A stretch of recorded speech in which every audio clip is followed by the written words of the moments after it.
Welcome to another episode of Casual Citizen, an ongoing series about the upcoming first-person MMO Star Citizen by Cloud Imperium Games. I'm your host, Alysianah from the Mystic Worlds Gaming blog. This week's episode, we're going to discuss the Starfarer and what we know about the refueling service it's designed to provide.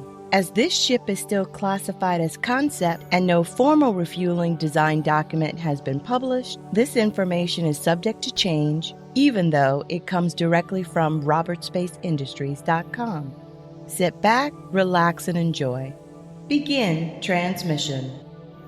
Before delving into the Starfarer, let's gather some background information on its manufacturer, Musashi Industrial Star and Light Concern, commonly called MISC. MISC was formed in 2805. It was a merger between the failing Hato Electronic Corporation and the Musashi Lifestyle Design Unit. The merger capitalized on Hato's network of large-scale production facilities and Musashi's design genius. MISC is based on Seisai in Centauri and maintains its corporate offices there.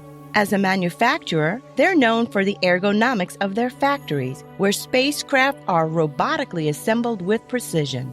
Their central dealership facility resides there and is open to the public. It's a location worth visiting if you're in the area.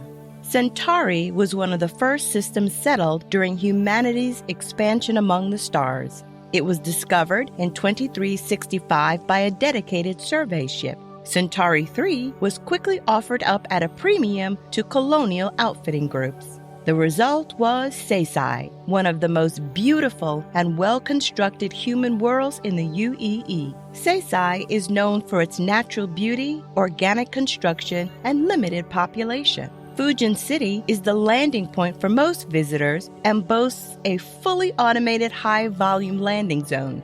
And of course, there's the MISC factory, which is considered a must-see for visitors. The majority of MISC's business comes from the production of their heavy industrial division. MISC HI is responsible for a range of configurable bulk transport spacecraft that have become ubiquitous in UEE space.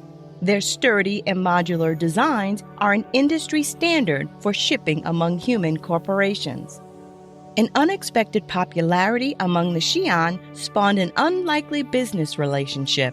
It led MISC to becoming the only human spacecraft corporation to sign a Lend-Lease agreement with the Xi'an government.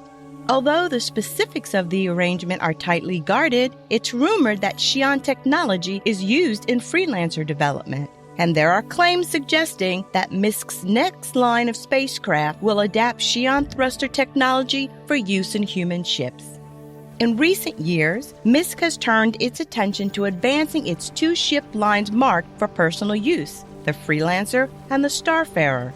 They funneled profits from their corporate revenue to break into this already crowded segment, battling against giants such as Roberts Space Industries and Drake Interplanetary. The Starfarer. Our discussion of the Starfarer will be solely on the refueling variant. We'll save the discussion of the Gemini for a future show. Directly from CIG. Why the Starfarer? The Starfarer differs from traditional bulk freighters in one key way. It is a dedicated fuel platform.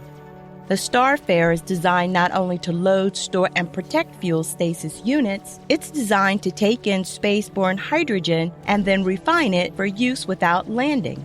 The Starfarer can be used to ferry traditional bulk cargo pods, but in such cases, the fuel refining equipment would be useless. This equipment is modular and can be swapped out for another package for dry operations. End quote. The Starfarer is a niche spacecraft which has become the de facto standard for fuel transport. Its design is the result of an 18-month survey that yielded a 15,000-page study on ship roles and the deficiencies faced by pilots. That insight influenced the core design philosophy for the Starfarer and led to it being fitted as a dual-role fueling craft, capable of collecting fuel in space and refueling ships in flight. The Starfarer's massive internal fuel tanks are welded directly to the ship's core superstructure. This makes for safer fuel transport than ships modified to carry out this role.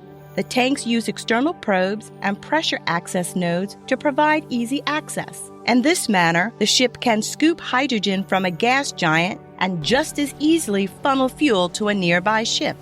Starfarers can be upgraded to include a basic refinery to allow for processing unrefined fuel themselves. The hydrogen tanks can also be modified to carry liquid food products. Although this modification isn't popular, you can replace the tanking machinery with a cargo chassis to transport bulk goods.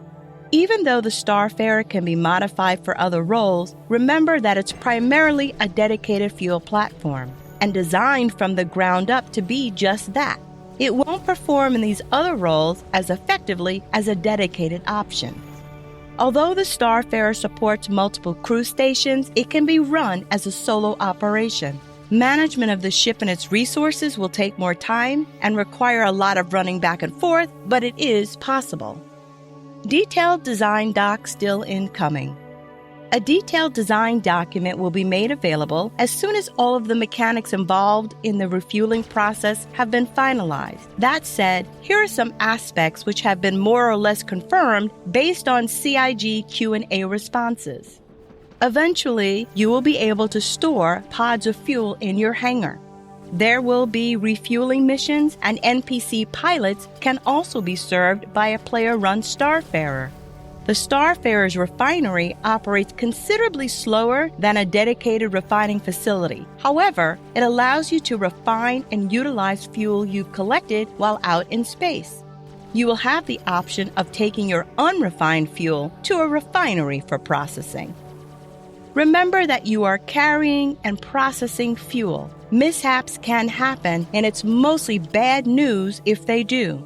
We want refining to be a challenging process where failures and collisions can cause significant ship damage. You can refuel ships while flying, similar to aircraft. Doing so is considerably more difficult and adds an additional element of risk. Unlike the larger hull series of ships, the Starfarer can land planetside even with a full load of cargo. Potential owner upgrades also include adding a long-range scanner and jump drives. You can exchange the fuel tanks for standardized store-all containers to haul cargo. Fuel will be important in spaceflight, but not a constant worry. You'll need to monitor your consumption if you quantum often and are traversing lots of jump points. But it's not a situation that should leave you completely stranded if you run out. You can use a slower method of travel as a stopgap until you reach a refueling option. The plan is for fuel to be a serious support role in Star Citizen. NPCs and players will be manning Starfarers, and player-managed Starfarers can also supply fuel to NPC-managed fuel stations such as Cryastro.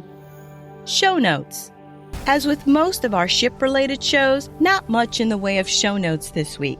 Since the Starfarer isn't hangar-ready, there aren't any YouTubers that I can link you to for a video tour. Many players, including myself, are crossing their fingers that we'll be seeing the Starfarer in the hangar in Release 2.3. I hope you've enjoyed this episode. If you have, please consider subscribing to my channel and giving this episode a thumbs up. Be kind and fly safe. This is Alysianah signing off until next time. End transmission.